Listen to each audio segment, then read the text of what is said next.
અરવલ્લી જિલ્લા એલસીબી ટીમે Ambaliyara police station વિસ્તારમાં પેટ્રોલિંગની કામગીરી હાથ ધરી હતી। પોલીસને લીમ ગામમાં નટવરસિંહ ચૌહાણના ખેતરની ઓરડીમાં રણછોડસિંહ નામના બુટલેગરે દારૂનો જથ્થો ઉતારી કટિંગ કરી હોવાની બાતમી મળી હતી। ત્યારે એલસીબી પોલીસે બાતમીના આધારે સ્થળ પર પહોંચી બુટલેગર રણછોડસિંહ ચૌહાણને દબોચી લીધો હતો અને પોલીસે ઓરડીની અંદર સંતાડેલ વિદેશી દારૂ સહિત 1.26 લાખનો મુદ્દામાલ જપ્ત કર્યો હતો।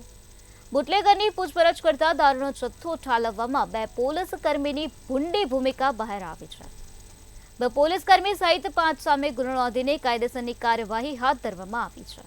ત્યારે આ તપાસમાં પોલીસે મોડાસા ટાઉન પોલીસ સ્ટેશનમાં ફરજ બજાવતા પોલીસ કર્મી મહેશ ડામોરની ધરપકડ કરી છે, તેમજ બીજા પોલીસ કર્મી મહેશ ગઢવી હાલ ફરાર છે।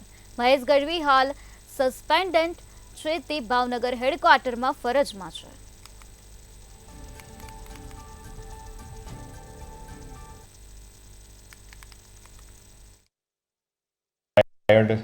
તાલુકામાં લીંબ ગામમાં એક ખેતરમાં બાતમી મળતા ત્યાં રેડ કરતા એ વિસ્તારમાં એક રણછોડસિંહ ઉમેદસિંહ ચૌહાણ નામનો વ્યક્તિ છે, એ દારૂનો જથ્થો ઉતારી અને એનો નિકાલ કરવાની પેરવીમાં હતો।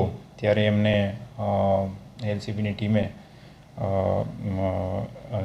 પકડેલ છે અને જેમાં કુલ વિદેશી દારૂની પેટી કુલ 23 બોટલ કુલ 1104 એવી રીતે કુલ લગભગ 1,26,000નો ટોટલ મુદ્દામાલ છે એ કબજે કરેલ છે।